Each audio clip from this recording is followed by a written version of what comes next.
உலகத்திலே வந்த எந்த மனுஷனையும் பிரகாசிப்பிக்கிற ஒளியே அந்த மெய்யான ஒளி. அவர் உலகத்தில் இருந்தார், உலகம் அவர் மூலமாய் உண்டாயிற்று, உலகமோ அவரை அறியவில்லை. தமக்கு சொந்தமானதிலே அவர் வந்தார், அவருக்கு சொந்தமானவர்களோ அவரை ஏற்றுக்கொள்ளவில்லை.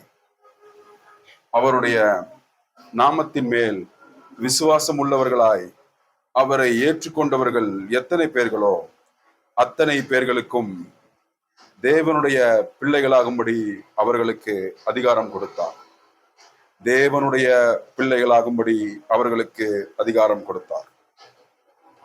2000 ஆண்டுகளுக்கு முன்பாக இயேசு கிறிஸ்து இரத்தமும் சதையுமாய் நம்மை போல மனிதனாய் அவர் இந்த பூமியிலே சுற்றி திரிந்த போது அவரை சந்தித்தவர்கள் அவரை எப்படி கண்டார்கள்?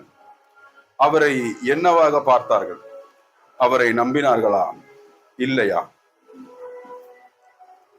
திமிர்வாதக்காரனை இயேசுவிடம் கூட்டு வரும் இந்த காட்சி என்ன நடக்கிறது என்பதை காண்போம். காட்சி 1.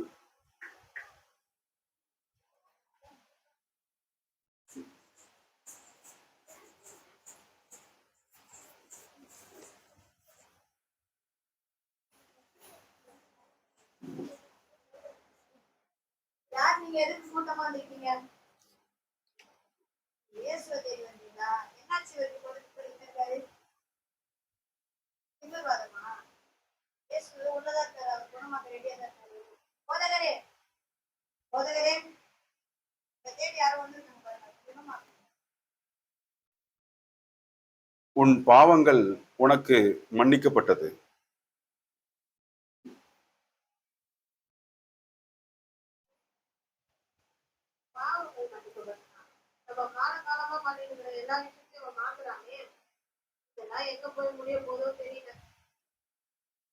நீங்க என்ன நினைக்கிறீங்களோ அதேதான் நானும் நினைக்கிறேன். இதை நம்ம ஒரு கூட்டம் வேற.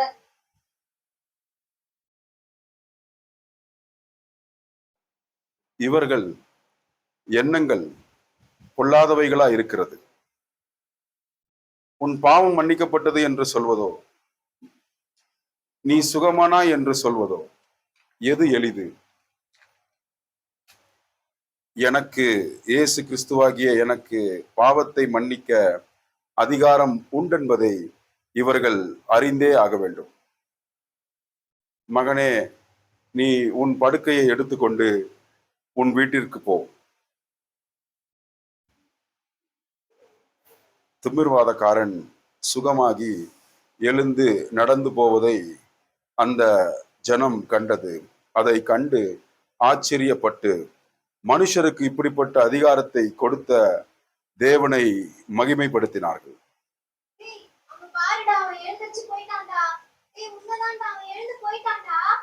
என்னடா நீ வேற, நம்ம வந்த வேலையை பாக்கிறதுக்கு இல்லாம அங்க வாய பொழுதான்னு பாத்துட்டு இருக்க. ஒரு பணப்பை இருக்கு பாரு, சீக்கிரம் வா, அது திருவிட்டு ஓடிடலாம், கூட்ட கலையத்துக்குள்ள போயிடலாம், சீக்கிரம் வா. அவனே ரொம்ப சும்மா படுத்த படுக்கையானா வந்தாரு, பாவத்தை மன்னிச்சாரு, எழுந்து போன உள்ள போயிட்டானே, இதெல்லாம் எப்படி சாத்தியமாகும்? பலர் அவரை பலவிதமாக பார்த்தார்கள். ஒரு திருடன் அவரை ஆச்சரியமாக பார்க்கிறான், இன்னொருவன் அவரை சந்தேகத்தோடு பார்க்கிறான். இப்படியாக அவர் நானும் பிதாவும் ஒன்றாயிருக்கிறோம் என்றார். யூதர்கள் அவரை கல்லெறிய முற்பட்டார்கள். தேவதூஷணம் சொல்கிறான் என்று சொல்லி கல்லெறிந்தார்கள். காட்சி 2. இயேசு கிறிஸ்துவை கல்லெறியும் காட்சி.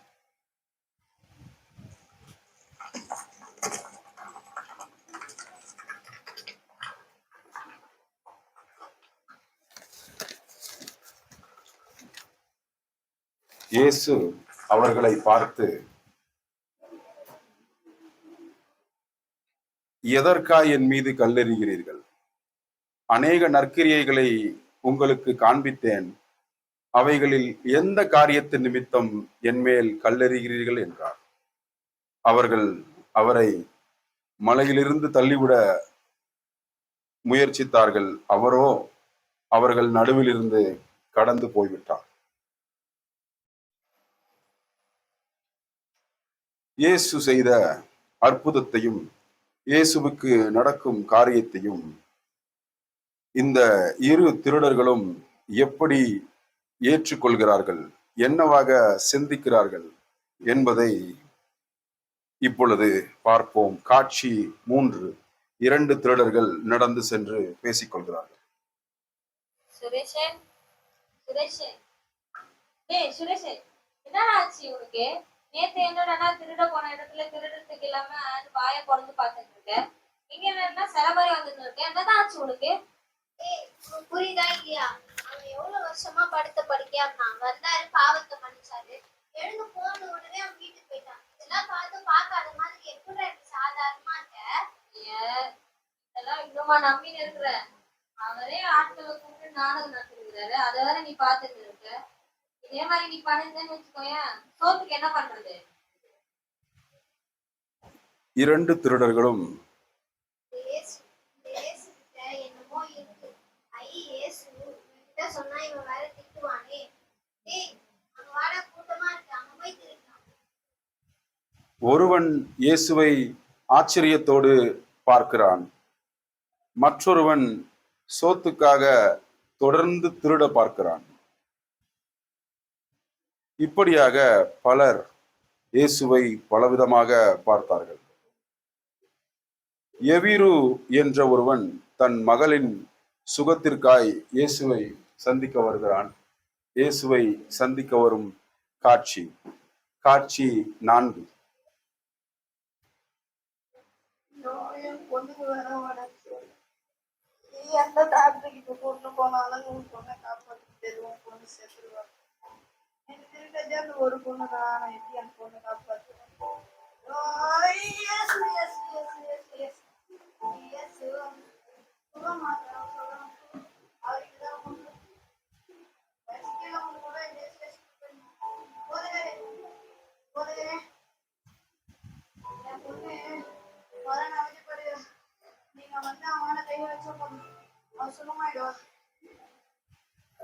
இயேசு அவனுடனே நடந்து சென்றார்.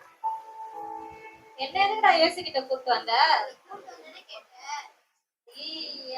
நான் கூட்டமா இருக்கு. இந்த கூட்டத்துல இருந்து வெளில வரதுக்குள்ள கரும்பு சார் மாதிரி ஆயிடுவோம் போலயே. இதெல்லாம் ஒரு பொழப்பு வேற எனக்கு. இவன் எங்க போனா? எங்கேயாச்சும் வாய பிறந்து பாத்துன்னு இருக்க போறான். இப்படியாக 12 ஆண்டுகளாக வேதனையோடு இருக்கிற ஒரு ஸ்திரீ இயேசுவை காண வருகிறாள். அவள் இயேசுவிடம் என்ன சொல்கிறாள், இயேசு அதற்கு என்ன சொல்கிறார் என்பதை காண்போம். பெரும்பாடுள்ள ஸ்திரீ: ஐயோ, ஒரே வலியா இருக்கு, வேதனையா இருக்கு. அந்த 12 வருஷமா ரொம்ப கஷ்டப்படுறேனே, பெரும்பாடா இருக்கு. எவ்வளவு டாக்டர்கிட்ட செலவு பண்ணியாச்சு, எத்தனை டாக்டர், எவ்வளவு பணம் செலவழிஞ்சிருச்சு. ஆனாலும் எவ்வளவு சொத்து இதெல்லாம் கொடுத்தாச்சு. ஊர்லயும் என்னை ஏத்துக்கல. ஒரு கல்யாணத்துக்கு போக முடியல, ஒரு கெட்டதுக்கு போக முடியல. ஆனா இயேசு கிறிஸ்துன்னு ஒருத்தர் இருக்கிறாரு, அவர் பாவத்தை மன்னிச்சு சுகம் கொடுக்குறாருன்னு கேள்விப்பட்டேன். எப்படியாவது அவருடைய வஸ்திர தொங்கலாவது தொட்டு நான் சுகமாயிடணும். கண்டிப்பா அவரை எப்படினாலும் கூட்டத்துல கண்டுபிடிச்சு அவர் வஸ்திர தொங்கலை நான் தொட்டுடுவேன், சுகமாயிடுவேன். எப்படியாவது நான் அவரோட வஸ்திரத்தை தொட்டு சுகமாயிடுவேன், கண்டிப்பா சுகமாயிடுவேன்.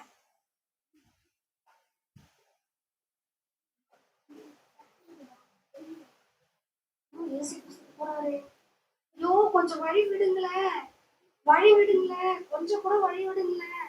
என்னால பார்க்கவே முடியலையா அவரை? கொஞ்சமாவது வழி விடுங்களேன், கொஞ்சமாவது வழி விடுங்களேன். அப்பா,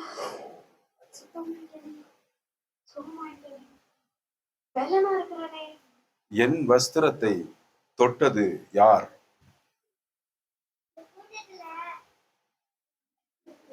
கூட்டத்துல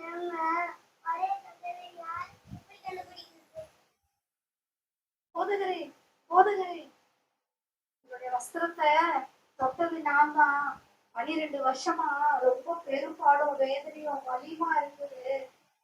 டாக்டர்கிட்ட எவ்வளவு செலவு பண்ணியும் அந்த 12 வருஷமா எனக்கு சரியா ஆகல. ஆனா இப்போ உங்களோட வஸ்திரத்தை தொட்ட உடனே நான் ரொம்ப சுகமாயிட்டேன், நலம் அடைஞ்சிட்டேன். இப்ப நான் நல்லா இருக்கேன். உன் பாவங்கள் உனக்கு மன்னிக்கப்பட்டது. உன் விசுவாசம் உன்னை ரட்சித்தது. நீ சமாதானத்தோடே போய் உன் வேதனை நீங்கி சுகமாயிரு என்றார். அப்படி அவர் சொல்லிக் கொண்டிருக்கும் பொழுது எவீருவின் வீட்டிலிருந்து ஆட்கள் வந்து எவீருவை பார்த்து, உன் மகள் இறந்து விட்டாள்,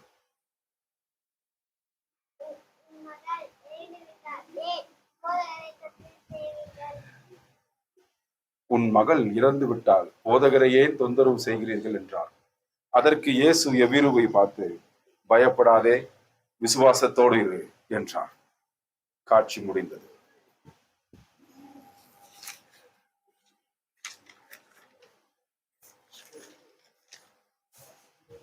எவீருவின் வீட்டிலே எவீருவின் மகள் கிடத்தப்பட்டு இருக்கிறாள். ஊர் மக்கள் அங்கு வந்து அழுது கொண்டிருக்கிறார்கள். 2 திருடர்களும் அங்கு வந்து திருட முற்படுகிறார்கள். காட்சி 5. அங்க பாருடா, எல்லாரும் அழுதுட்டு இருக்காங்க. இதுதான் சரியான நேரம், வா போய் திருடலாம். இங்க பார், இதே மாதிரி நீ பண்ணிட்டு இருந்தேன்னு வச்சுக்கோயேன், அடிக்கிற பைசால ஒரு பைசா தர மாட்டேன். பாபா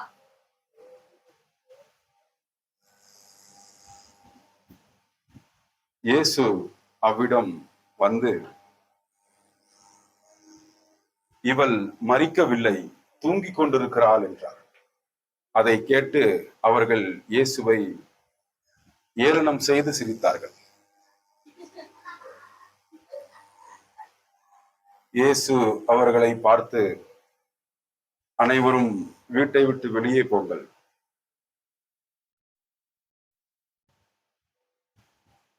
இயேசு எவீரையும் அவருடைய சீஷரையும் மாத்திரம் அவரோடு கூட்டிச் சென்று சிறுபிள்ளையை கையை பிடித்து அவர் எழுப்பி, தலி தாகுமி, சிறுபிள்ளையே எழுந்திரு என்றார். சிறுபிள்ளை உயிருடன் எழுந்திரு, இவளுக்கு சாப்பிட ஏதாகிலும் கொடுங்கள் என்றார். அதை ஒரு திருடன் ஒளிந்திருந்து ஆர்வமாய் பார்த்து கொண்டிருந்தான். காட்சி நிறைவடைந்தது. இப்படியாக இயேசு நன்மை செய்து சுற்றி திரிந்தவராய் அநேகரை சுகமாக்கி, அநேகரை உயிரோடு எழுப்பி, அநேகருக்கு விடுதலையாக்கி சுற்றி திரிந்தார். இதை பிரதான ஆசாரியர்களும் யூதர்களும் எதிர்த்தார்கள். அவரை கொலை செய்ய திட்டம் தீட்டினார்கள். பிரதான ஆசாரியனும் காய்பாவினுடைய அரண்மனையில் அவரை நயவஞ்சகமாய் கொள்ள திட்டம் தீட்டப்படுகிறது. காட்சி 6.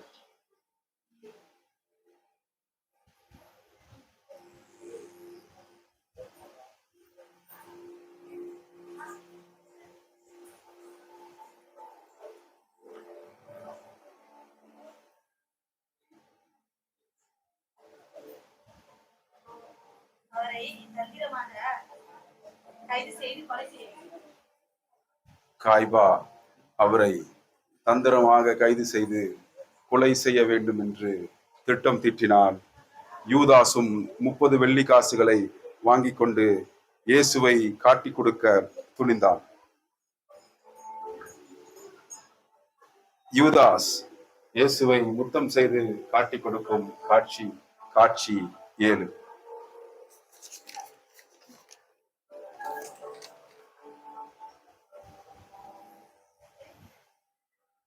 இயேசு கைது செய்யப்படுகிறார்.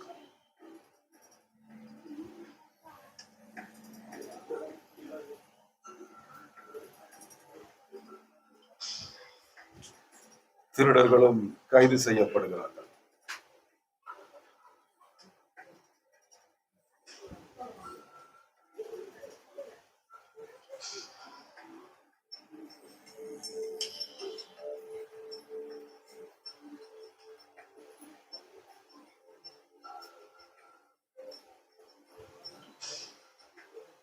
இயேசுவை துன்புறுத்துகிறார்கள். இயேசு முன்னமே சொன்னபடி அவர் துன்புறுத்தப்பட வேண்டியது இருந்தது. மனிதர்கள் கையில் ஒப்புக் கொடுக்கப்படுவார். பிரதான ஆசாரியர்கள் அவரை கொலை செய்ய திட்டமிடுவார்கள்.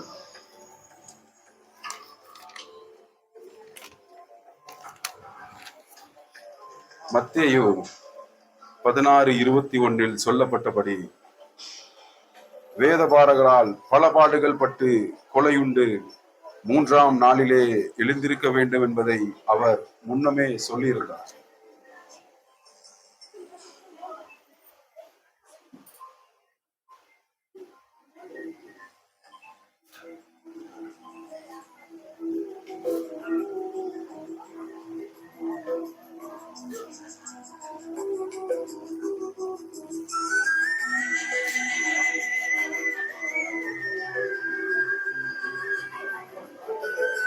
இரவெல்லாம் அவரை அடித்தார்கள், துப்பினார்கள், காயப்படுத்தினார்கள். அவரது முதுகு கிழிக்கப்பட்டது. அவருடைய தழும்புகளினாலே குணமானீர்கள் என்ற வார்த்தையின்படி அவருடைய முதுகு கிழிக்கப்பட்டு தழும்புகள் உண்டானது.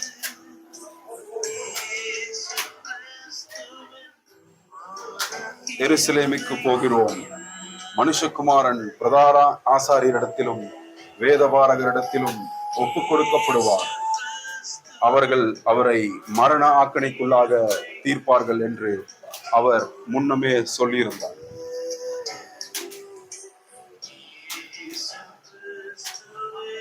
அவரை பரியாசம் பண்ணவும், வாரினால் அடிக்கவும், சிலுவையில் அறையவும் புறஜாதியாரிடத்தில் ஒப்புக் கொடுக்கப்படுவார். ஆகிலும் 3ஆம் நாளிலே எழும்புவார். இயேசுவை சிலுவையில் அறையும் காட்சி.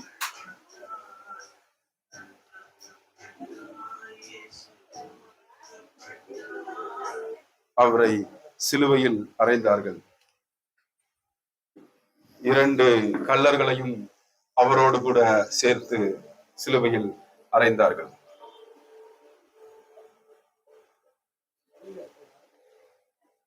நீ கிறிஸ்துவானால் எங்களையும் ரட்சித்துக் கொள். டேய், சும்மா இருடா. நம்மளாச்சு பண்ண தப்புக்கு இந்த தண்டனை அனுபவிக்கிறோம். ஆனா அவரு ஒரு தப்புமே செய்யாம இந்த தண்டனை அனுபவிக்கிறாரு. ஆண்டவரே, நீர் உம்முடைய ராஜ்யத்தில் வரும்பொழுது அடியேனை நினைத்தருளும்.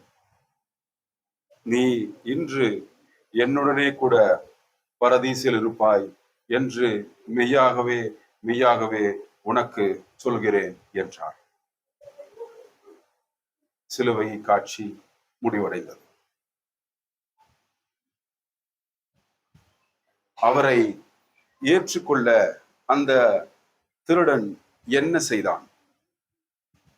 அவர் அவனை ஏற்றுக்கொள்ள எவ்வளவு நேரம் தேவைப்பட்டது?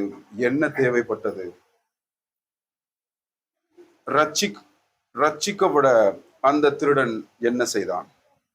பாவம் மன்னிக்கப்பட அவன் என்ன செய்தான்?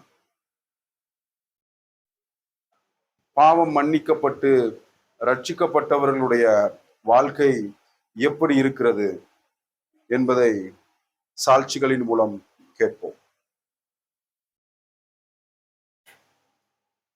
இந்த திருடன் சிலுவையில் ஏற்றுக்கொண்டு மரித்தான்.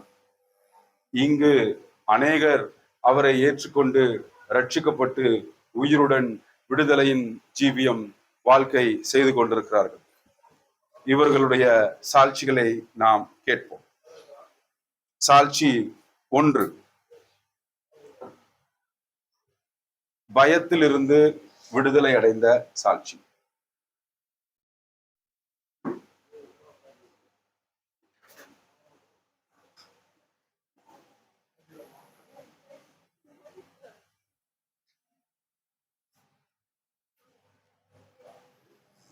கர்த்தருக்கு ஸ்தோத்திரம்.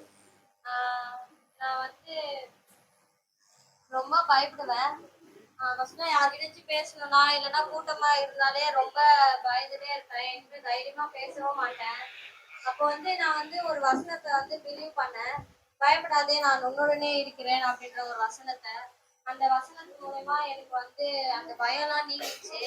அதே மாதிரி நான் எங்க காலேஜ்ல கூட நான் எந்த ஃபங்க்ஷன்லயும் கலந்துக்கவே மாட்டேன். கூட்டா கூட நான் வரலன்னு சொல்லிடுவேன். ஆனா நான் இந்த வசனத்தை பிலீவ் பண்ணும்போது அந்த பயத்தினால என்னை விட்டு நீங்கும் போது நான் எங்க காலேஜ்ல இல்லாம வேற ஒரு காலேஜ்ல போயிட்டு நான் ப்ரோக்ராம் பண்ணிட்டு வந்தேன். அதுல நான் ஃபர்ஸ்ட் பிரைஸும் வின் பண்ணேன். அதுக்காக தேவனுக்கு நன்றி. நீங்களும் அந்த மாதிரி ஏதாவது பயத்தினால இருக்கீங்களா? யாருக்காச்சும் பயம் இருக்கா?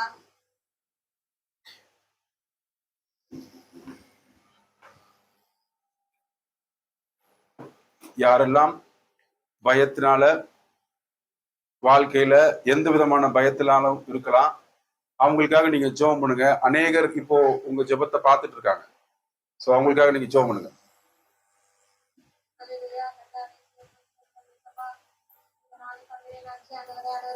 விசேஷமா இந்த நாளில கர்த்தாவே அனைவருக்கும் ஜெபிக்கிற கிருபை எனக்கு தந்தீங்க. அதற்காக நன்றி நன்றிப்பா. ஆண்டவரே, அநேகர் ஆண்டவரே பயத்தினாலும் நெருக்கத்தினாலும் ஆண்டவரே வாழ்க்கையில இயேசுப்பா இருக்காங்க ஆண்டவரே. அப்படி இருக்கிற ஒவ்வொருத்தருக்காகவும் ஆண்டவரே நான் ஜெபிக்கிறேன் ஆண்டவரே. நான் எப்படி அதுல இருந்து வெளியே வந்தேனோ ஆண்டவரே, அதே மாதிரி ஒவ்வொருத்தரும் ஆண்டவரே அந்த பயத்துல இருந்து நடுக்கத்துல இருந்து ஆண்டவரே அவங்க வெளியே வரப்போறதுக்காக நன்றி ஆண்டவரே. அநேகர் ஆண்டவரே இந்த பயத்தினால ஆண்டவரே நிறைய நிறைய விஷயத்தை இழந்துட்டாங்க ஆண்டவரே. ஆனா இப்ப நான் அவங்களுக்காக ஜெபிக்கிறேன் கர்த்தாவே. அவங்க ஆண்டவரே இயேசுவின் நாமத்தினால அவங்களுக்கு இருக்கிற எல்லா பயமும் நீங்கி அவங்க எல்லாத்தையும் பலப்படுத்தப்பட்டு அவங்க சுகமா இருக்கபடி நான் வேண்டுறேன் ஆண்டவரே. இயேசு ரத்தத்தில் இயேசு மூலம் ஜெபிக்கிறேன் நல்ல பிதாவே. ஆமென். ஆமென், ஆமென். பயத்திலிருந்து விடுதலை ஆகுவது ரட்சிப்புல ஒரு பகுதி. இயேசு அவர் ரத்தம் சிந்தி கொண்டு வந்த ரட்சிப்புல ஒரு பகுதி. இப்பொழுது மனுஷருக்கு பயப்படும் பயத்திலிருந்து விடுதலையான சாட்சியை நாம் இப்ப கேட்போம். இதுவும் ரட்சிப்புல ஒரு பகுதி.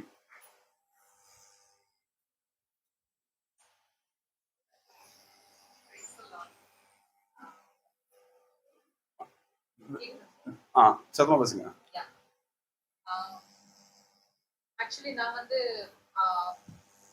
ரொம்ப எப்படி சொல்றது, மத்தவங்களோட அப்ரூவல் ரொம்ப எதிர்பார்ப்பேன்.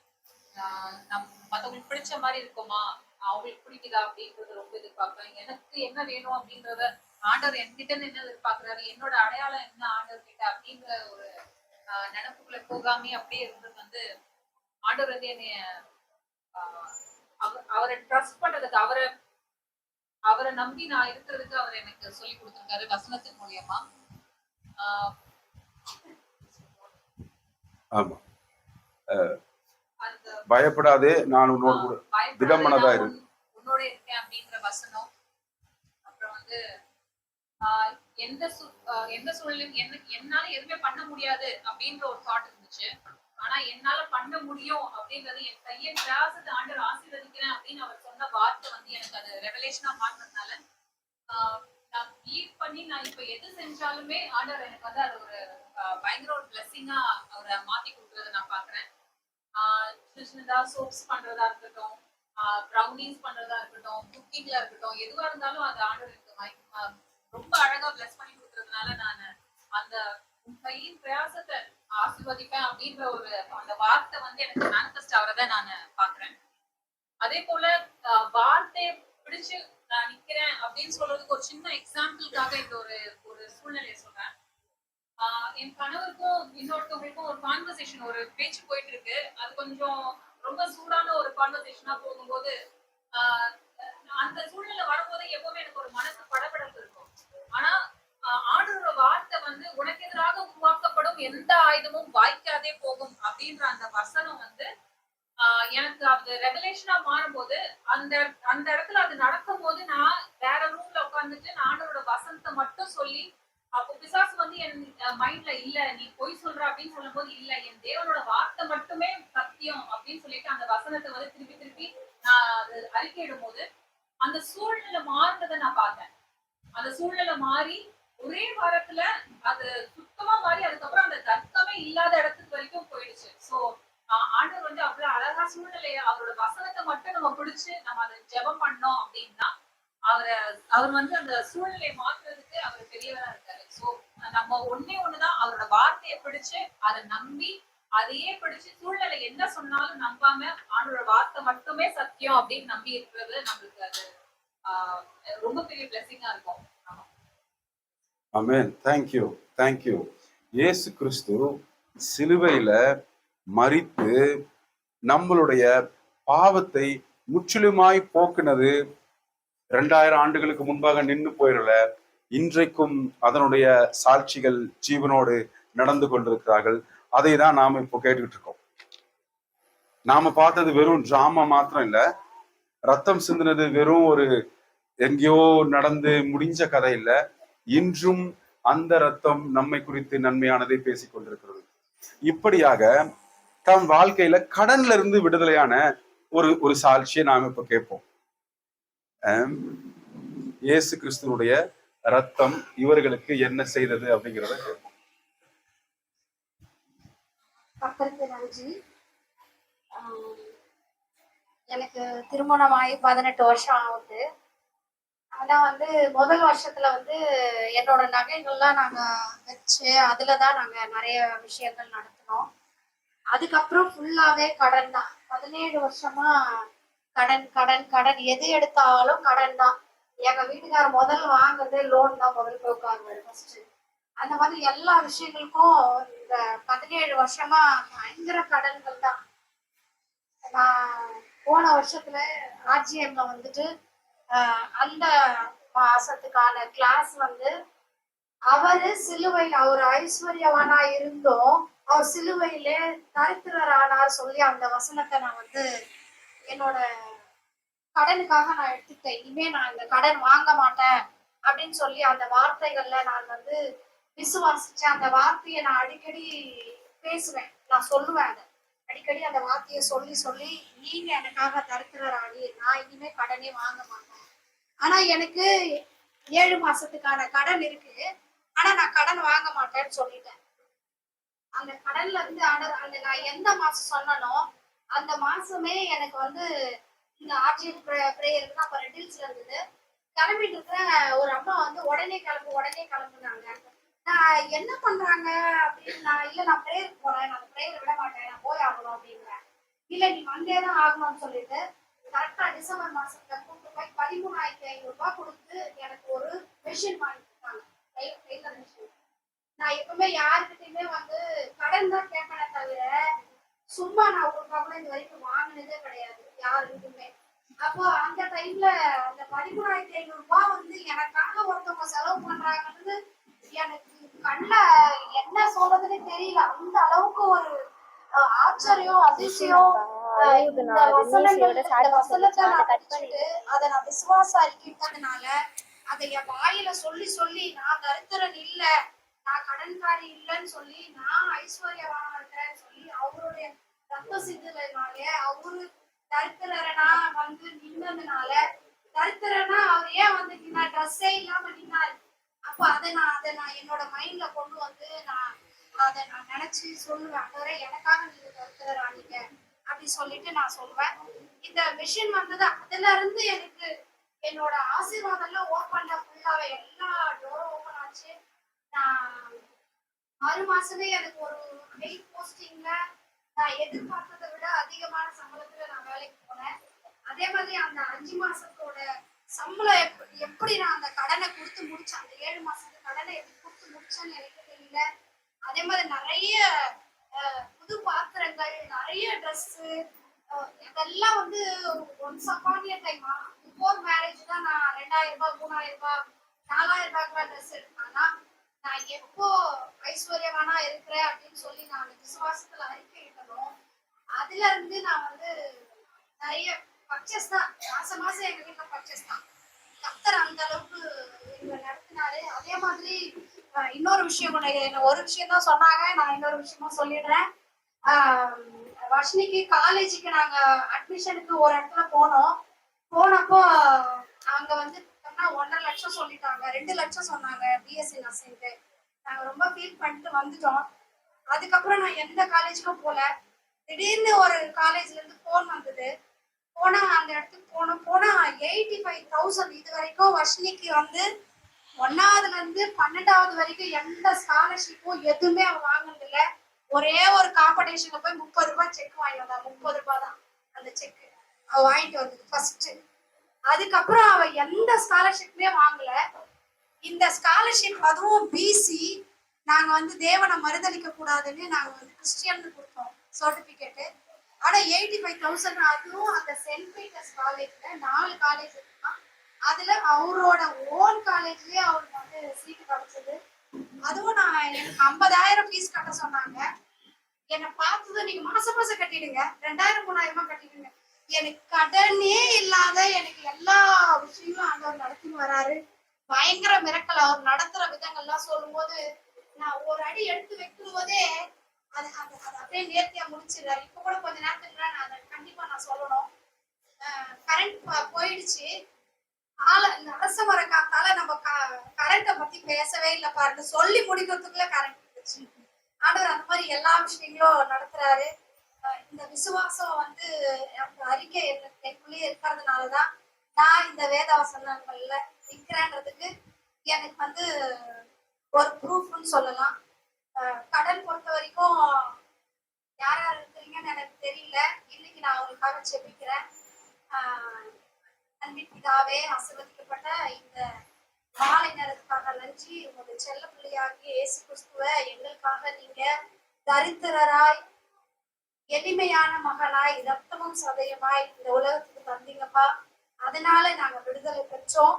அவருடைய ரத்தத்தினால விடுதலை அடைஞ்சோம். அவருடைய உயிர்த்தெழுதனால நாங்கள் நித்திய ஜீவனை பெற்றிருக்கிறோம் என்று விசுவாசிக்கிறோம். இப்பொழுது கூட ஆண்டவரை என்ன போல இந்த நிகழ்ச்சியை பார்த்து கொண்டிருக்கிற கேட்கிற இனிமே பார்க்க போகிற யாரா இருந்தாலும் அவர்களுடைய கடன் பிரச்சனைகள்லாம் இயேசுவினுடைய தரித்திரத்தினாலே ஐஸ்வர்யவான்களாய் மாறுபடி நான் செபிக்கிறேன். இயேசுவின் நாமத்தினால அந்த குடும்பங்களை ஆசீர்வதிக்கிறேன். கர்த்தர் தாமே இந்த ஜெபத்தை ஆசீர்வதிப்பாராக. இயேசுவின் நாமத்தில் ஆமென். ஆமென். ஆமென். இயேசு சிலுவையில சிந்தின ரத்தம் இன்றும் பலன் கொடுக்குது, இன்றும் கனி கொடுக்குது. அதை விசுவாசிக்கிறவர்களுடைய வாழ்க்கை எல்லா பகுதிகளிலும் மாறுறத நாம சாட்சிகளாய் கேட்டுக்கொண்டிருக்கிறோம். இயேசுவை விசுவாசிக்கிறார்கள். என் மீது பாவம் இல்லை, நான் நீதிமான், நான் பரிசுத்தவான். ஏன்னா எபிரேயர் 10:10, 10:12, 10:14 என்ன சொல்லியிருக்குன்னா, அவர் சிந்தின ரத்தத்தினாலே, அவருடைய சரீரம் பலியாய் கொடுக்கப்பட்டதினாலே நீங்கள் பரிசுத்தவான்களா இருக்கிறீர்கள், பரிபூர்ணராக்கப்பட்டிருக்கிறீர்கள். இந்த பரிபூர்ணம், இந்த பரிசுத்தம் நாம் அவரை ஏற்றுக்கொள்கிறதுனால நமக்கு கிடைக்கிற ஒரு விஷயம். இப்போ பயமா இருந்த ஒரு சகோதரி எப்படி தைரியமா மாறினாங்க? கீர்த்தி வாங்க.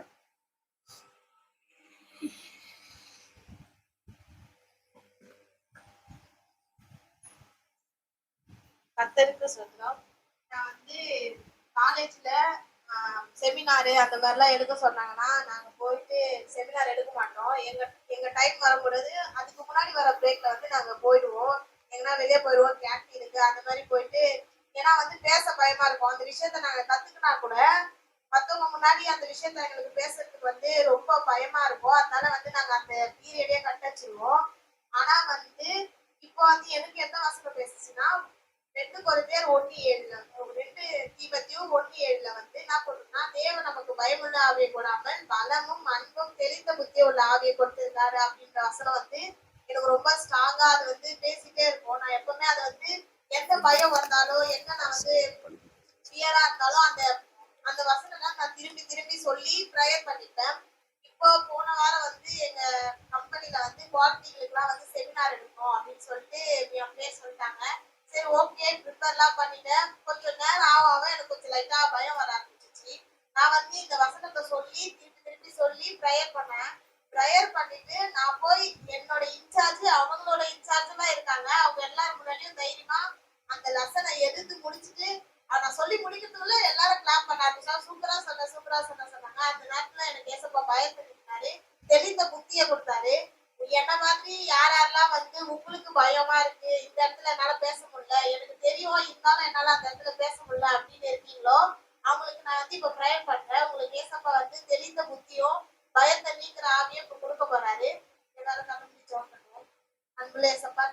ஏசப்பா எனக்கு எப்படி நீங்க எல்லா பயத்தையும் நீக்கி எனக்கு தெரிந்த புத்தியை நீங்க கொடுத்தீங்களோ அதே மாதிரி என்ன மாதிரி யாரெல்லாம் பயத்துல இருந்து ஏசப்பா பயத்தினால எங்கேயும் பேச முடியாம இருக்காங்களோ அவங்களுக்கு எல்லாம் நீங்க தெரிந்த புத்தியை நீங்க கொடுக்க போறதுக்காக நன்றி ஏசப்பா. எல்லா பயமும் போக்கி பலமும் தெரிந்த புத்தியை நீங்க கொடுத்ததுக்காக நன்றி ஏசப்பா. இயேசுவோட ஜெபத்தில் நடக்கிறாவே. ஆமென். ஆமென், ஆமென், ஆமென். ரட்சிப்புல அந்த திருடன் பெற்றுக்கொண்ட ரட்சிப்புல என்னெல்லாம் இருக்குதுன்னு சொல்லிட்டு உயிரோடு இருக்கிற இவர்கள் சாட்சி சொல்லுகிறார். அந்த திருடன் சிலுவையில் அறையப்படாமல் உயிருடன் சுத்தி கொண்டிருந்தான்னா அவன் கடன் இல்லாமல் இருந்திருப்பான், தைரியமா இருந்திருப்பான், நீதிமானா இருந்திருப்பான், பலத்தோடு இருந்திருப்பான். அப்படி கிதியோனுடைய சாட்சியை கேட்போம். அவனுக்கு எப்படி மேத்தமெட்டிக்ஸ்ல ஞானம் உண்டாச்சு, எப்படி அவன் கூட இருக்கிற பசங்களுக்கு சொல்லி கொடுக்கிற ஒரு ஒரு சகோதரனா மாறினா அப்படிங்கிறத நம்ம இப்ப கேட்போம். கர்த்தருக்கு ஸ்தோத்திரம். நான் வந்து 9th தேர்ட் மிட்டம் வரைக்கும் எனக்கு மேக்ஸ்லாம் சுத்தமா தெரியாது. பிளஸ் மைனஸ் மல்டிப்ளிகேஷனை கூட நான் பிளஸ் பண்ணி தான் போடுவேன். அந்த அளவுக்கு நான் வந்து மேக்ஸ்ல ரொம்ப வீக்கா இருந்தேன். எக்ஸாம்னாலே 9 மணி தான் நீ கிளாஸ் தொடங்கும். ஆனா நான் என்ன பண்ணுவேன், 7:30 போயிட்டு பசங்க எங்க சொல்லித்தாங்களா, இது சம சொல்லித்தாங்களா, இது சொல்லித்தாங்களான்ட்டு. அதுக்கப்புறம் எனக்கு வந்து எல்லாரும் ஜீவனை பேசுனாங்க என் மேல, சாலமோட இருக்கிற ஞானம் உன் மேல இருக்கும்ட்டு. அதுக்கப்புறம் நான் வந்து ஆனுவல் எக்ஸாமுக்குலாம் நான் போயிட்டு எல்லாரும் எல்லாரும் சொல்லி கொடுக்கும் போது கவனிச்சுன்னு நானே கத்துக்கினேன். அதுக்கப்புறம் 7:30 மணி கிளாஸே நான் லேட்டா தான் போனேன். லேட்டா போயிட்டு நான் லேட்டா போனேன்னா எல்லாம் என்கிட்ட கேட்பாங்க, ஏன்டா லேட்டா வந்த, கொஞ்சம் சீக்கிரமா இருந்ததுன்னா எனக்கு சம சொல்லி கொடுத்துருக்கலன்ட்டு எல்லாரும் என்கிட்ட என்ன திட்டுறாங்க. முன்னாடிலாம் ஏன்டா என்கிட்ட வந்து கேட்டுக்கிறேன்னு திட்டுவாங்க, இப்போ ஏன்டா எனக்கு சொல்லி தர மாட்டேன்னு திட்டுறாங்க. அதுக்கப்புறம் எனக்கு சொல்லித்தரேன், இந்த சம சொல்லித்தரேன் ப்ளீஸ். நான் அப்புறம் எக்ஸாம்ல நான் தான் சின்ன சின்ன டவுட் தான் கேட்பேன். இப்போ எல்லாரும் என்கிட்ட இந்த டவுட் இதுனால வரும் இதுனால வரும்னு இப்போ எல்லாரும் என்கிட்ட கேட்குறாங்க. எல்லாரும் வந்து ஞானம் இல்லாம எந்தெந்த சப்ஜெக்ட் வீக்கா இருக்கீங்களோ அந்தந்த சப்ஜெக்ட்ல வீக்காக நான் ப்ரேயர் பண்றேன். சுப்பா இந்த ஆசீர்வதிப்பட்ட மாணவர்களுக்காக நன்றி சுப்பா. யார் யார் எந்தெந்த சப்ஜெக்ட்டுக்கு பயந்துன்னு இந்த சப்ஜெக்ட் வாங்கலாம்னு எழுதுறாங்களோ அவங்களுக்குலாம் அந்த சப்ஜெக்டோட ஞானத்தை நீங்க தாங்க சுப்பா. சுப்பா நீங்க தந்ததுக்காக நன்றி. இயேசு மூலத்துக்கு நல்லதுக்காவே. ஆமென். ஆமென். உங்க எல்லாருக்கும் இயேசப்பா வந்து ஞானத்தை கொடுத்துட்டாரு. நீங்க எல்லாரும் எல்லா சப்ஜெக்ட்லயும் வீக்கா இல்லாம எல்லா சப்ஜெக்ட்லயும் பெஸ்டா சென்டம் எடுப்பீங்க. ஆமென், ஆமென், ஆமென். இயேசு என்னுடைய பாவத்திற்காய் மரித்தார். அதாவது எனக்கு பதிலா இன்னொருத்தர் பலியானார், அவருடைய நீதியை எனக்கு தந்தார் அப்படின்னு விசுவாசிக்கும் பொழுது நமக்கு இந்த டிரான்ஸ்பர் உண்டாகுது, நமக்கு இந்த பரிமாற்றம் உண்டாகுது. இந்த ஞானத்தின் பரிமாற்றம், பலத்தின் பரிமாற்றம், தைரியத்தின் பரிமாற்றம். இப்போ இன்னொரு சாட்சி கேட்போம். சுதாக்கா என்ன சொல்ல போறாங்கன்னா, எப்படி அவங்களும் சுகமாகி அவங்க ஒரு கம்பெனில ஒர்க் பண்றாங்க, அவங்க போய் யாருக்கெல்லாம் ஜோம் பண்றாங்களோ அவங்களுக்கும் சுகமாகுது அப்படின்னு சொல்லி இப்ப அவங்க நமக்கு சொல்லுவாங்க. இதுக்கு பின்னாடி இருக்கிற மகா வல்லமைய நீங்க யோசிச்சுக்கிட்டே இந்த சாட்சியை கேளுங்க.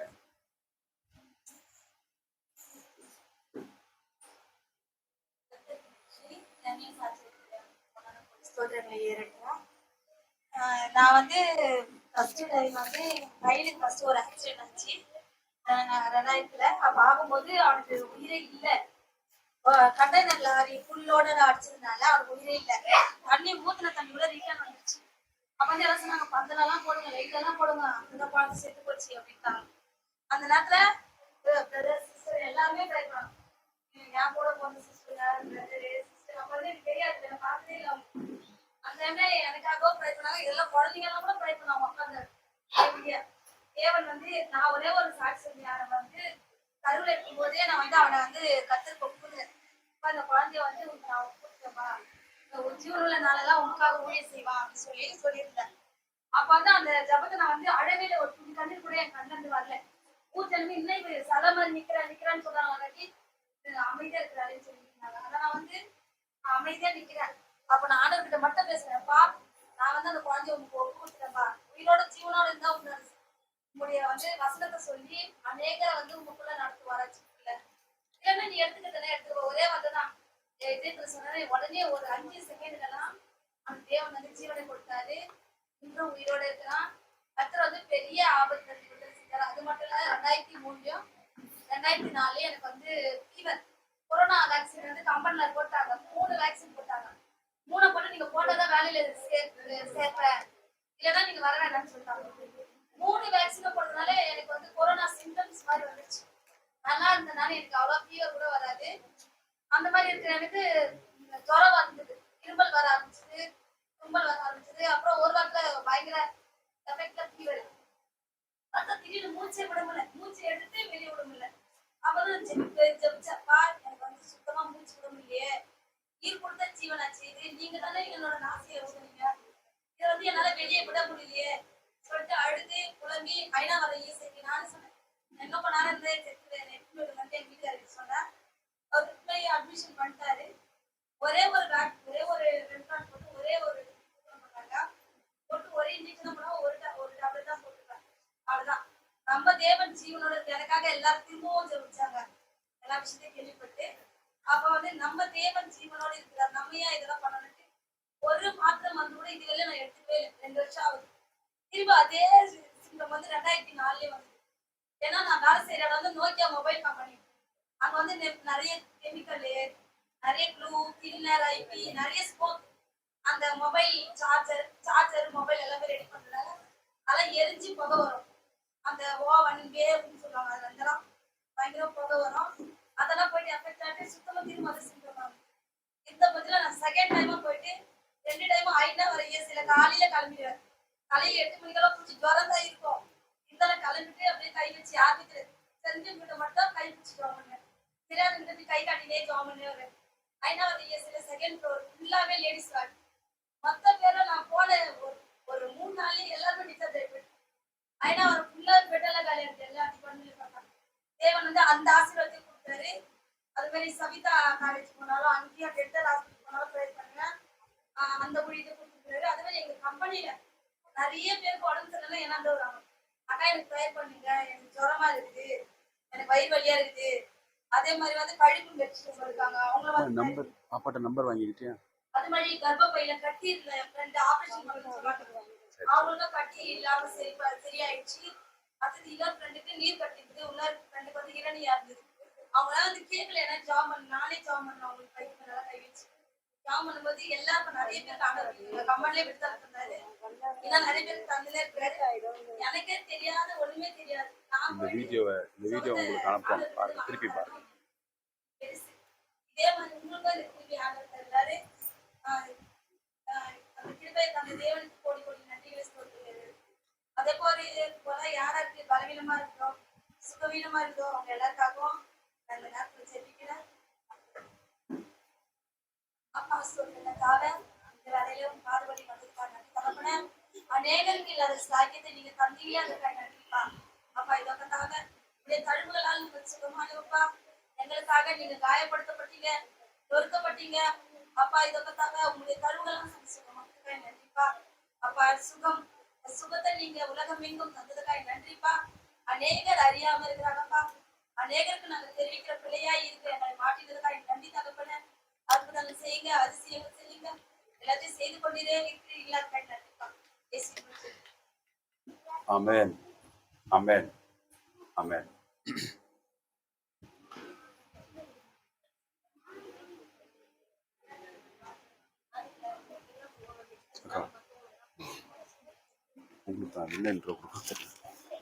இப்போ அமலாக்கா அவங்களுடைய சாட்சியை சொல்லுவாங்க. chosen by God. ஸ்பெஷலானவங்களுக்கு மட்டும் கர்த்தர் இல்லை, கர்த்தர் எல்லாருக்குமானவர். எல்லோரும் அவருடைய நாமத்தை யூஸ் பண்ணலாம் அப்படிங்கிற சாட்சி. கர்த்தருக்கு மகிமை உண்டாராங்க. அவருடைய யோவான் 1ஆம் அதிகாரத்துல 7வது வசனம், அவருடைய நாமத்தின் மேல் விசுவாசம் உள்ளவர்களாய் அவரை ஏற்றுக்கொண்டவர்கள் எத்தனை பேர்களோ அத்தனை பேர்களும் தேவனுடைய புத்திரராகும்படி அதிகாரம் கொடுக்கப்பட்டிருக்கிறது. அதிகாரம் வந்து நமக்கு வந்து கொடுக்கப்பட்டிருக்கு அப்படின்ற வந்து அந்த வசனம் வந்து எனக்கு வந்து ஒரு என்னோட புரிதல்ல இருந்து ஒரு விடுதலை கிடைச்சது. நான் என்ன எப்படி புரிஞ்சிருந்தேன்னா, ஊழியக்காரங்களால மட்டும்தான் சுகப்படுத்த முடியும், ஊழியக்காரங்க தான் தேவனோட கூட இருக்கிறாங்க, நம்ம எல்லாம் வந்து அதுக்கு தகுதியானவங்க இல்ல, நம்மளோட வாழ்க்கையெல்லாம் வந்தோம் ஏதோ இருந்தோம் போனோம் அப்படின்றது மட்டும்தான். நம்ம வந்து ஊழியக்காரங்க பட்டா மட்டும்தான் தொட்டா மட்டும்தான் சுகம் கிடைக்கும், நன்மை நடக்கும் அப்படின்ற ஒரு புரிதல்ல நான் இருந்தேன். அப்போ இந்த வசனம் நான் பைபிள் கூட எடுத்து படிக்கல. திடீர்னு நான் ஒரு இடத்துல இருக்கும்போது இந்த வசனம் என் கூட என் கண் முன்னாடி திரும்ப திரும்ப வந்துட்டே இருக்கு. அப்ப அந்த வசனத்தை பார்க்கும்போது தேவனுடைய அவருடைய நாமத்து மேல விசுவாசம் உள்ளவர்கள், அதாவது இயேசு எனக்காக இந்த பூமிக்கு வந்தாரு, மரித்தாரு, 3வது நாள் உயிரோட எழுந்தாரு, இப்பவும் ஜீவிக்கிறார், எனக்குள்ளேயே வாசமா இருக்கிறார் அப்படின்ற ஒரு புரிதல் எனக்கு வந்ததுனால அங்க அதை விசுவாசிச்சு நான் ஒருத்தவங்களை போய் தொடும்போது அவங்களுக்கு வந்து சுகம் உண்டாச்சு. அப்ப வந்து நான் விசுவாசிச்சேன். ஒரே ஒரு வார்த்தை சொன்னேன், இயேசுவின் நாமத்தினால தலைவலியே வெளியே போ அப்படின்னு சொல்லும் போது அவங்களுக்கு இருந்த தலைவலி சுகமாச்சு. அவங்க சொன்னாங்க எனக்கு இப்ப தலைவலி இல்ல அப்படின்னு சொன்னாங்க. அப்ப வந்து நான் விசுவாசிச்சேன், இப்ப இயேசு கிறிஸ்துவ ஏற்றுக்கொண்டு அவரோட பேர்ல நம்பிக்கை வச்சு எனக்காக அவர் செய்து முடிச்சாரு அப்படின்ற விஷயத்த நான் நம்புறேன். அப்ப இவங்க மட்டும் இல்ல, இன்னும் யாரெல்லாம் வியாதியின் பிடியில இருக்காங்களோ, யாரெல்லாம் வந்து கஷ்டத்துல இருக்காங்களோ அவங்களுக்கெல்லாம் நம்மளால என்ன பண்ண முடியும்னா கண்டிப்பா வந்து விடுதலை கொடுக்க முடியும். அதுக்காக தேவன் நம்மள என்ன பண்ணிருக்காருன்னா செலக்ட் பண்ணிருக்காரு அப்படின்ற விஷயத்துல வந்து நான் வந்து ஒரு புரிதல்ல வந்து அநேகருக்கு இது வரைக்கும் நாங்க ஊழியம் பண்ணிட்டு இருக்கோம். அநேக அற்புதங்கள் அதிசயங்கள் ஆண்டவர் நடப்பித்து கொண்டு இருக்கிறாரு. அவர் நம்மளோட முகத்தையோ இல்ல படிப்பையோ நம்மளோட பணத்தையோ அதிகாரத்தையோ பலத்தையோ அவர் பார்க்கல. நம்ம கிட்ட அவர் பாக்குற ஒரே ஒரு விஷயம், அவர் மேல யாரெல்லாம் விசுவாசமா இருக்கிறாங்களோ, எனக்காக ஒருத்தர் செய்து முடிச்சார் யாரெல்லாம் விசுவாசிக்கிறாங்களோ அவங்களோட வாழ்க்கையெல்லாம் கண்டிப்பா வந்து அற்புதங்களை அதிசயங்களை அவங்களுக்கு மட்டும் இல்ல மத்தவங்களுக்கும் அவங்களால செய்ய முடியும் அப்படின்ற அந்த சத்தியத்தை ஆண்டவர் வந்து எனக்கு ஒரு புரிதலா கொடுத்தாரு. ஆண்டவருக்கு நான் நன்றி சொல்றேன். இன்னும் ஒரு சாட்சி சொல்றேன். ஒரு ஒரு வயதானவங்க அந்த அந்த சிஸ்டர், அவங்க வந்து பேங்க் போகணும் அப்படின்னு போகும்போது அவங்களோட பர்ஸ் வந்து அந்த கால்டெக்ஸ்லயே மிஸ் பண்ணிட்டாங்க. பேங்க்ல போய் உட்காடுறாங்க. பேங்க்ல போய் உட்காரும் போது அந்த பேங்க்ல வர அவங்க எல்லாம் வரதுக்கு கொஞ்சம் டைம் எடுக்கும் அப்படின்னும் போது சரி நம்ம ஏன் இந்த நேரத்தை வீண் பண்ணணும், நம்ம உட்காந்து வசனத்தை தியானிப்போமே சொல்லிட்டு 91 சங்கீதமோ 121 சங்கீதமோ 123 வெறும் 23 இந்த சங்கீதத்தெல்லாம் அவங்க தியானிச்சுட்டே இருக்காங்க. தியானிச்சுட்டே இருந்து ஒரு 2 மணி நேரம் 2 மணி நேரத்துக்குள்ள வந்து பாத்தீங்கன்னா ஒரு போன் கால் வருது. கொஞ்சம் நீங்க கீழே வர முடியுமா அப்படின்னு சொல்லிட்டு கூப்பிடுறாங்க. என்ன ஏன்னு கேட்கும்போது கொஞ்சம் வாங்க வெளில அப்படின்னு கூப்பிடும்போது வெளில போனா கால் டாக்ஸி டிரைவர் அங்க இருக்காங்க. அந்த டிரைவர் சொல்லியிருக்காங்க, அவங்களோட பாஸ்புக்கு, அதுல பணம், அவங்களோட ஐடி கார்டு, நிறைய விஷயம் வந்து அந்த பர்ஸ்ல இருந்து இருக்கு. அப்போ அதை வந்து அவங்க அந்த டாக்ஸியை மிஸ் பண்ணிட்டு அவங்க உள்ள வந்துட்டு இருக்காங்க. 2 மணி நேரத்துக்கு அப்புறம் வந்து இந்த விஷயம் அவங்க தேடி வருது. அப்ப தேடி வரும்போது அந்த சிஸ்டருக்கு வந்து ஆச்சரியமாயிடுச்சு. ஏன்னா அவங்க ரொம்ப வயசானவங்க, அவங்களால வேற யார்கிட்டயுமே பேச முடியாது. அவர் வெளியில இருந்து ஒரு வீட்டுல வந்து ஸ்டே பண்ணிருக்காங்க. அவங்க அக்கௌண்ட் சேஞ்ச் பண்றதுக்காகவும் அதுல இருந்து ஏதோ கேஷ் வந்து டிரான்சாக்சன் எதுக்கும் பண்றதுக்காக தான் போயே இருக்காங்க அந்த பேங்க்குக்கு. அப்போ அவங்களுக்கு இதெல்லாம் பார்த்த உடனே அவங்களுக்கு ரொம்ப ஆச்சரியமா இருக்கு. அதாவது அந்த 2 மணி நேரத்தை வேற எதுக்காவது அவங்க யூஸ் பண்ணிருந்தாங்கன்னா இல்ல வேற ஏதோ செல்போன்ல பாத்துருந்தாங்கன்னா அவங்களோட எல்லா ப்ரூஃபும் அவங்க கையில வந்து சேர்ந்திருக்காரு. அந்த வசனத்தை தியானிச்சதுனால, அந்த வசனத்தை அவங்க நம்பினதுனால அந்த 2 மணி நேரத்துல யாருமே பண்ணாத விஷயத்த, யாராலுமே பண்ண முடியாத விஷயத்த நம்ம ஆராதிக்கிற தேவன் வந்து அவங்களுக்கு அதை செய்து முடிச்சாரு. அதனால ஆண்டவருக்கு வந்து நான் ரொம்ப நன்றி சொல்றேன். அந்த சாட்சி அநேகருக்கு போய் காணாம போன மறைந்து போன எல்லா விஷயங்களும் உங்களுக்கு திரும்ப தருகிறதா இருக்குது. இந்த வசனத்துக்கு அவ்வளவு வல்லமை இருக்கு, இந்த வசனத்துக்கு அவ்வளவு ஜீவன் இருக்கு. கர்த்தர் உங்களை ஆசீர்வதிப்பாராங்க. ஆமென். Thank you. Thank you. உங்களோட லைஃப்ல ஏதாவது நீங்க மிஸ் பண்ணிருந்தீங்கன்னா அது உங்க மைண்டுக்கு கொண்டு வாங்க. அது எதுவா வேணா இருக்கலாம், உங்க பணமா இருக்கலாம், உறவா இருக்கலாம், உங்களோட வேற ஏதாவது தேவையா இருக்கலாம், உங்க பிசினஸா இருக்கலாம், உங்களோட சந்தோஷமா இருக்கலாம், உங்களோட சுகமா இருக்கலாம், எது வேணா நீங்க இழந்திருக்கிறதா இருக்கலாம். இப்ப கண்களை மூடி நம்ம செபிக்க போறோம். மறைப்பொருளை வெளிப்படுத்துகிற தேவன் உங்களுக்குள்ளேயே இருக்காரு. உங்களை நீங்க ஆராதிக்கிற தேவன் உங்களுக்கு எல்லா விஷயத்தையும் வெளிப்படுத்த ரெடியா இருக்கிறாரு. நம்ம எல்லார்கிட்டயும் தேடி தேடி போகிறோம், ஆனா நமக்குள்ளேயே ஒருத்தர் ஜீவிக்கிறார். உங்களுக்கு எல்லாத்தையும் செய்ய வல்லவரா இருக்கிறார். எந்த தேவையா இருந்தாலும், எந்த காரியமா இருந்தாலும், எதெல்லாம் மறைச்சு போய் எதெல்லாம் செத்து போயிருக்குதுன்னு நீங்க யோசிச்சுட்டு இருக்கீங்களோ அதெல்லாம் உங்க மைண்டுக்குள்ள கொண்டு வந்து, அப்பா நான் எல்லார்கிட்டயும் போய் பார்த்துட்டேன், எனக்கு எதுவும் பிரயோஜனம் இல்ல, ஃபெயிலியர் இருக்கு அப்படின்னு யோசிக்கிறவங்களா இன்னைக்கு ஆண்டவர் முன்னாடி உங்களோட எல்லா விஷயத்தையும் கொண்டு வாங்க. உன் செய்கைகள் எல்லாம் அவரிடத்துல ஒப்புவீங்க. உங்க வழிகள் எல்லாம் அவர் வாய்க்க செய்வார் என்ற வேத வசனத்தின்படி இயேசுவின் நாமத்தினால இங்க வந்திருக்கிற எல்லாருக்கும் எதெல்லாம் மிஸ் பண்ணிருக்காங்க, எதெல்லாம் இல்லாம இருக்கு, ஞானமா இருக்கலாம், பலமா இருக்கலாம், சமாதானமா இருக்கலாம், சுகமா இருக்கலாம், எதுவா வேணா இருக்கலாம் டாடி. மறைப்பொருளை வெளிப்படுத்துகிற தேவன், நாங்கள் ஆராதிக்கிற தேவன், எல்லா காரியங்களும் எங்களை தப்புவிக்க வல்லவராயிருந்து எங்களை நடத்துகிறவராயிருக்கிறார். இயேசுவின் நாமத்தினால எங்களுக்கு நீங்க செய்த அற்புதங்கள், அதிசயங்கள் கோடி கோடி. இதை அநேகர் பெற்றுக்கொள்வாங்க, அநேகர் இதை அடைவார்கள். நாங்கள் பேசுகிறோம் டாடி. எல்லா துதியும், எல்லா கனமும், எல்லா மகிமையும். Amen. Amen. Amen. Amen. Thank you thank you. இப்போ மேடோ ஜோம் பண்ணி முடிப்பாங்க.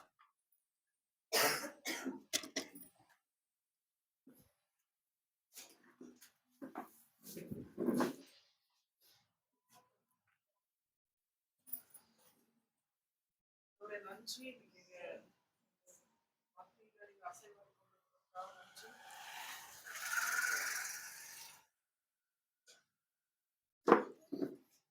கொண்டு வந்த ஒருவருக்காக நன்றி. உங்களுடைய வார்த்தை வல்லமையோடு கூட உங்களுடைய ஒருவருடைய சிந்தையிலையும் இருதயத்திலையும் வாழ்க்கையிலும் அதோடைய சரீரத்திலையும் கூட இந்த நேரத்துல வேலை பார்த்து கொண்டிருக்கிறதுக்காக நன்றி. இயேசுவின் நாமத்துல அதோடைய அவருடைய வாழ்க்கையில எந்த பகுதியில அந்த விடுதலையை எதிர்பார்த்து யார் வந்திருந்தாலும் இயேசுவின் நாமத்துல நாங்க அந்த விடுதலைய சபையா ரிலீஸ் பண்றோம். உங்களுடைய முகம் முறிக்கப்பட்டது. Thank you Holy Spirit. Thank you Holy Spirit. டிராமால பார்த்தது மாதிரி படுக்கை தூக்கி கொண்டு எழும்பி நட அப்படின்னு இயேசு சொன்னது மாதிரி இயேசுவின் நாமத்துல எந்தெந்த ஏரியால நீங்க ட்ரிப்பிளா இருக்கீங்களோ, எந்தெந்த ஏரியால நீங்க செய்யணும்னு விருப்பப்படுற விஷயங்கள் செய்ய முடியாம ட்ரிப்பிள்டா ஒடுக்கப்பட்டு இருக்கிறீங்களோ, இயேசுவின் நாமத்துல அவர் எங்களுக்கு கொடுத்த அதிகாரத்து நிமித்தம் நாங்க பேசுறோம். உங்க படுக்கையை தூக்கி கொண்டு எழும்பி நடங்க இயேசுவின் நாமத்துல. Thank you Lord. ஆண்டவரே, உங்களுடைய ஜீவனுக்காக நன்றி. உங்களுடைய ஜீவன் எங்களை ஆட்கொண்டிருக்கிறதுக்காக நன்றி. பரிசுத்தாவியானுடைய நிறைவு அவருடைய அபிஷேகம் மேல தங்கி இருக்கிறதுக்காக நன்றி. இயேசுவின் நாமத்தில். ஆமென். ஆமென். இது ஒரு அருமையான ஒரு நல்ல தொடக்கம். It's a mighty powerful beginning here நெமிலிச்சேரியில். அநேகர் இந்த இந்த வீடியோ பதிவை யூடியூப்பில், ஃபேஸ்புக்கில் பார்த்து கொண்டிருக்கும் பொழுது நீங்கள் விடுதலை அடைந்த சாட்சிகளை கர்த்தர் என்னை கேட்கச் செய்வார். இதே போல் தொடர்ந்து வருகிற மாதமும் நாங்கள் ஒரு ட்ராமா போடுவோம். நல்ல என்னது நல்ல தகப்பன் இளைய குமாரன் அப்படிங்கிற ட்ராமா போடுவோம். அதில் பெருசாக அடிதடி இருக்காது, பெருசாக ரத்தம் இருக்காது. வருகிற மாதங்களில் நாங்கள் தெருக்களிலே ஸ்டேஜ் போட்டு இதே போல் ட்ராமாவை போடுறதுக்காக விசுவாசிக்கிறோம், ஆசைப்படுகிறோம். எங்களோடு இணைந்து நீங்களும் எங்களுக்காக ஜெபிச்சு கொள்ளுங்க. கர்த்தர் நல்லவர். தேங்க்யூ.